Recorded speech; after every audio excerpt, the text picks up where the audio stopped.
மார்கழித் திங்கள் மதி நிறைந்த நன்னாளாய், மார்கழித் திங்கள் மதி நிறைந்த நன்னாளாய்.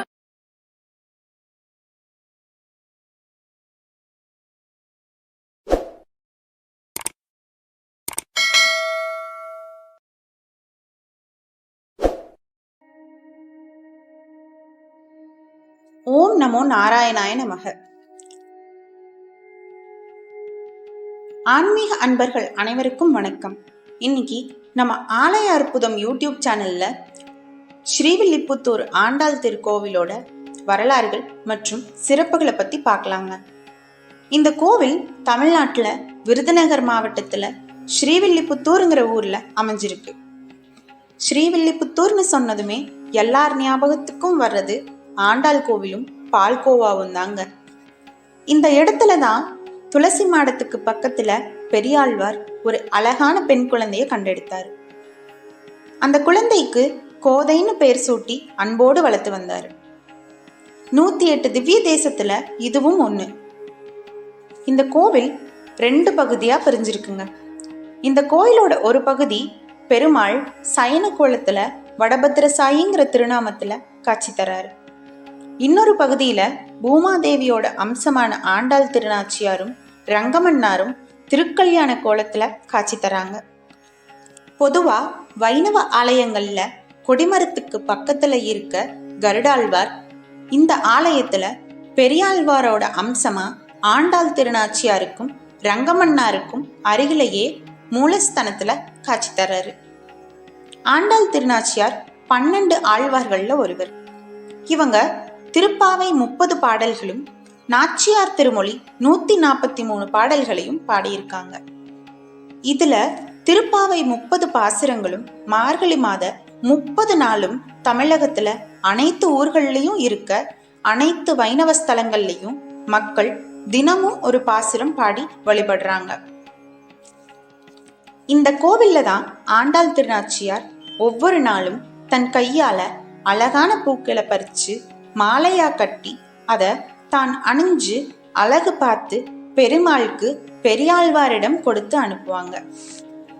அப்படி ஒரு நாள் பெரியாழ்வார் பூமாலையை பெருமாளுக்கு சூட்ட போகும்போது அதுல இருந்த தலைமுடைய பார்த்து பதறி போனாரு. உடனே அவசரமா பெருமாளுக்கு வேற மாலைய கட்டி சூட்டினாரு. மறுநாள் ஆண்டாள் திருநாச்சியார் பூமாலைய சூடி அழகு பார்த்தத பெரியாழ்வார் பார்த்துட்டாரு. உடனே கோதையிடம் கோவப்பட்டாரு. அப்போ பெருமாள் அசரீரியா பெரியாழ்வார் கிட்ட, இனிமேல் ஆண்டாள் சூடி கொடுத்த மாலையே எமக்கு அணிவிக்குமாறு கூறினாரு. இதனாலதான் சூடி கொடுத்த சுடர்கொடின்னும் இறைவனையே ஆண்டவள் என்ற பொருள்ல ஆண்டாள்னு போற்றப்படுறாங்க. இப்பவும் இந்த ஆலயத்துல ஆண்டாள் திருநாச்சியாருக்கு சூட்டின மாலையத்தான் அடுத்த நாள் வடபத்திரசாயினருக்கு அணிவிக்கிறாங்க. இதே மாதிரி திருப்பதியிலையும் பிரம்மோற்சவத்தோட 3வது சனிக்கிழமை அன்னைக்கு ஆண்டாள் சூடிய மாலைய பெருமாளுக்கு அணிவித்து அலங்காரம் பண்றாங்க.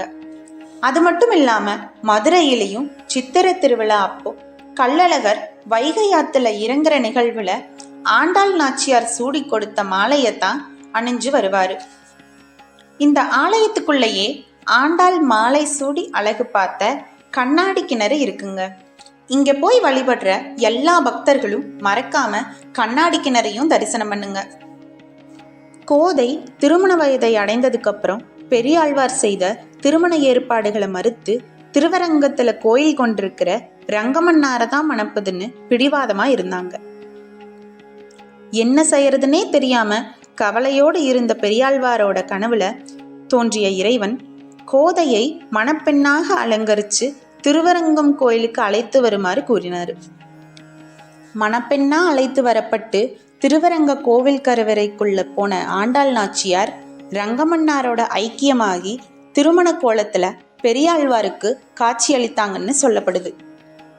ஆண்டாள் நாச்சியாரோட இடது கையில கிளி இருக்குங்க. இந்த கிளிய தினமும் புதுசா செய்வாங்க.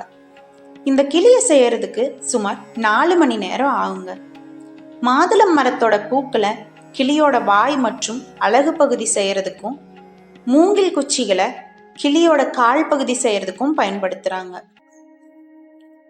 வாழை இலையையும் நந்தியாவட்ட மரத்தோட இலையையும் கிளியோட உடல் பகுதி செய்யறதுக்காக பயன்படுத்துறாங்க. ஆடி மாசத்துல வர்ற பூர நட்சத்திரத்தன்னைக்கு பெரியாழ்வார் கோதைய கண்டெடுத்ததுனால திரு ஆடிப்பூர திருவிழா இங்க வெகு விமர்சையா கொண்டாடப்படுது.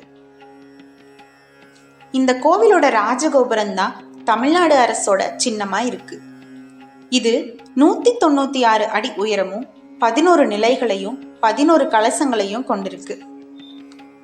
இந்த கோவில்ல பக்தர்கள் காலையில 6:30 மணியில இருந்து மதியம் 1 மணி வரையிலும் மற்றும் பிற்பகல் 4 மணியில இருந்து இரவு 9 மணி வரைக்கும் தரிசனம் செய்யலாங்க.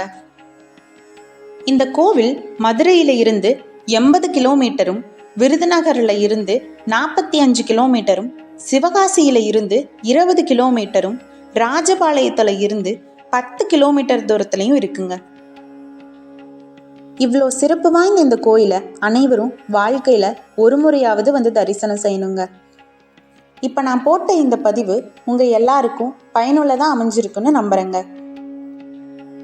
அனைவரும் மறக்காம ஆலய அற்புதம் யூடியூப் சேனலை லைக், கமெண்ட் மற்றும் ஷேர் செய்யுங்க.